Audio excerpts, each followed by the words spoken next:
Prince William is reportedly formulating a plan to finally strip Prince Harry and Meghan Markle of their HRH titles. Breaking right now, new calls for Prince Harry and Meghan Markle to have their titles stripped. William to go to war with Prince Harry and Meghan Markle. That is the future for Prince Harry and Meghan Markle. Meghan Markle, she makes everything awkward. You keep saying Meghan Markle, you know I'm Sussex. The palace has finally snapped. They're done with the games, the half-truths, the California.com. And now, Prince Harry is literally sprinting across airports, trying to make it back to the UK before the royal hammer comes down. He's desperate to stop the inevitable, but everyone inside those palace walls already knows it's way too late. The phone calls? Ignored. The letters? Unanswered. Because this time, Buckingham isn't gossiping behind closed doors, they're writing obituaries. Not for people, for titles, for legacies. For that glossy royal brand that once shimmered under the Sussex name but now reeks of betrayal and chaos? Prince William will strip Prince Andrew along with all other non-working royals of their HRHs and princely titles when he ascends to the throne. And let's be clear, this isn't your average royal family drama. Oh no, this is a full-scale institutional purge, the kind that gets whispered about in history books. It's being orchestrated by the same man who used to grin politely through scandal after scandal, but that smile's gone, now replaced with the cold precision of a CEO cleaning house on Judgment Day. Every move is calculated, every leak plugged. The crown isn't bleeding, it's cauterizing the wound. Meghan and Harry will see their dukedoms and HRHs formally revoked by Prince William. Prince William, the once gentle heir everyone thought was trying to play peacemaker, is no longer that mild-mannered royal boy. Behind the polished photos and picture-perfect family portraits lies something sharper. Inside Kensington, the whispers say one phrase: surgical strike. His mission? Simple. One clean cut. No appeals, no emotional rebranding in Montecito, and definitely no royal fairy tales wrapped in Netflix glitter. Harry's racing across oceans, clutching the shredded pieces of his family crest like it's some golden life jacket.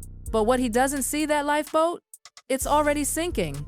And guess who's drilling the holes? William himself. The palace isn't whispering anymore, it's writing the final script. One act of parliament, one royal decree, and poof, the Sussex dream disappears. That California fantasy built on borrowed crowns dissolves into smog, vanishing like expensive perfume left open in LA heat. William plans to flex his muscles and wipe his wayward brother Prince Harry and his power-hungry wife Meghan from the history. And honey, you can practically hear the champagne corks popping through those palace corridors. Because, let's be honest, the royals may hate scandal, but they love a good cleansing. The air in those gilded halls is finally shifting, and it smells a lot like revenge dressed up as reform.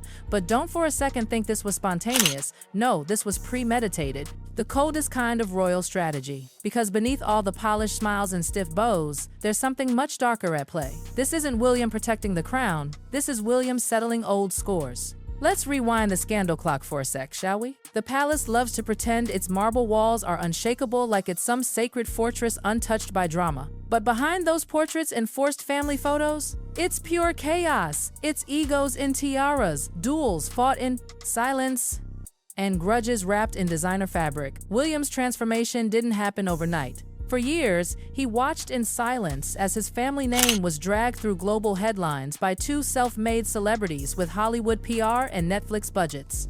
Just be, I'm ignoring this. It will be, your titles are stripped, you are gone, you are banished. He doesn't even want Harry at his coronation. The same privacy advocates who somehow found time for Oprah interviews, multi-million-dollar podcasts, tear-filled documentaries, and photo shoots that screamed humble luxury. Every flower was perfectly framed except humility.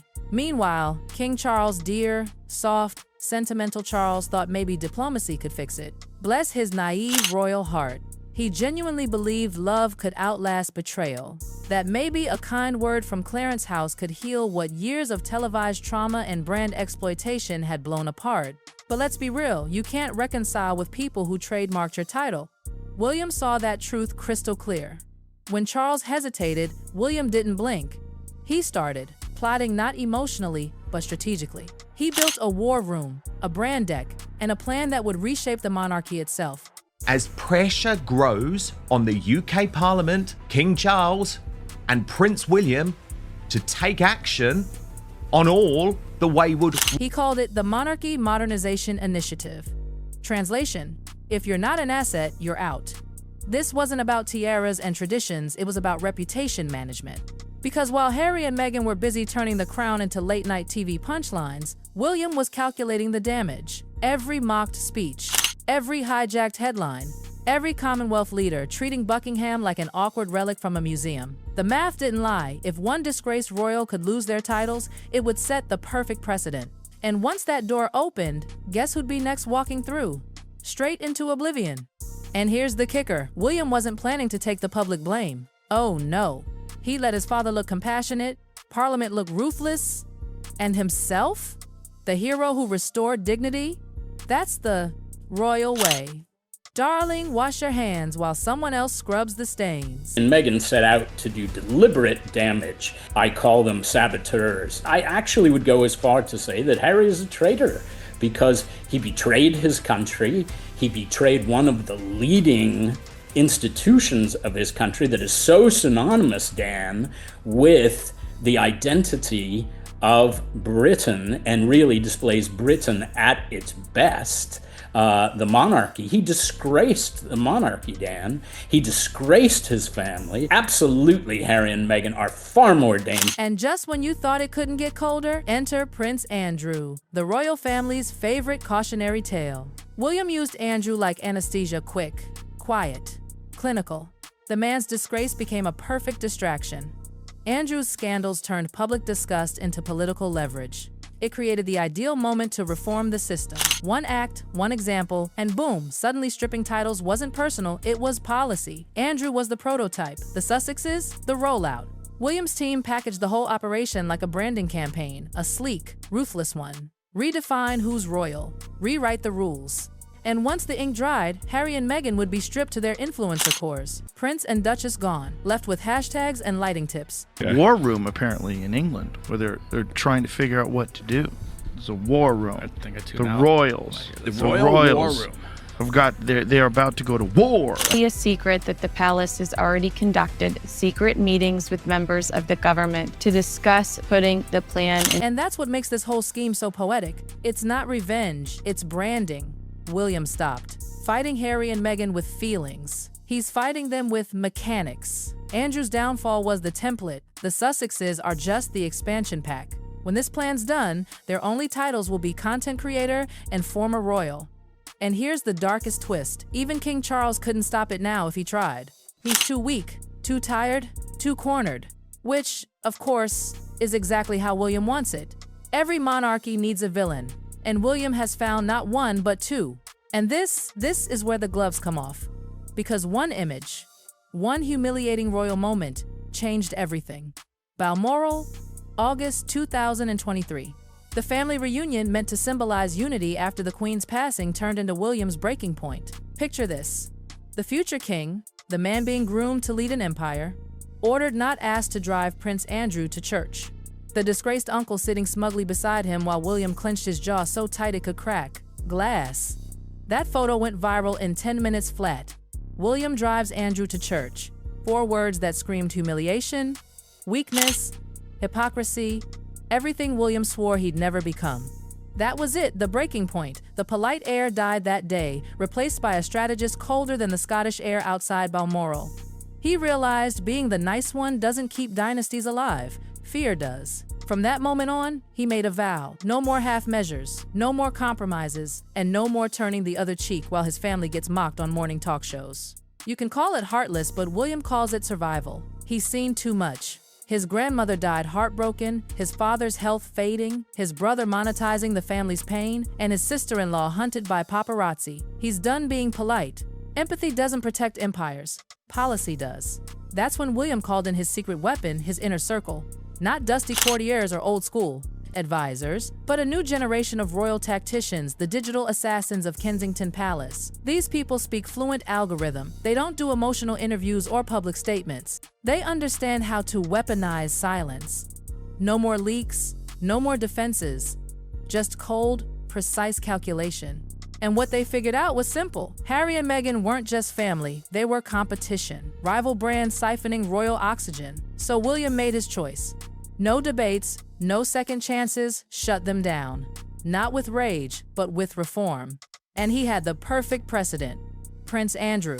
Using Andrew's scandal as cover, William built the trap of a lifetime. He let Parliament play the hero and the public play executioner. Once the law was rewritten and the ink dried, William could step forward, calm and collected, saying, "We didn't exile them, we just followed procedure." Savage? Absolutely. Strategic? Genius. And now, as Harry boards that emergency flight to London, desperate to reason with a dying father and a brother who's long stopped listening, the final act is already in motion. Because this isn't reconciliation anymore. This is erasure royal history rewritten with a smile. Don't just deal with Prince Andrew, one insider whispered. Do them all in one fell swoop. And that's when Meghan's worst nightmare became real. This was never about status, it was about currency. Titles equal power, power equals money. Without them, she can't sell royal-level influence. She can't charge for speeches or Duchess-branded motivation. Without HRH, she's just another celebrity fighting for relevance in a sea of influencers.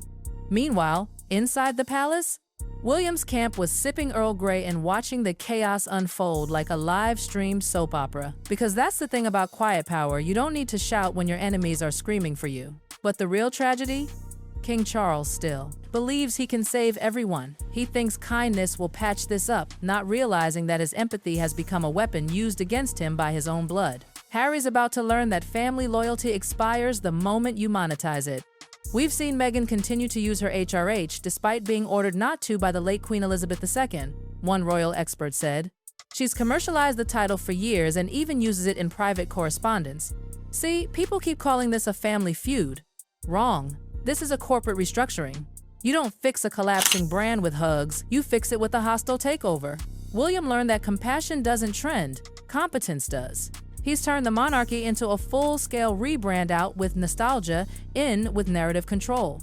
This isn't revenge, another insider insisted.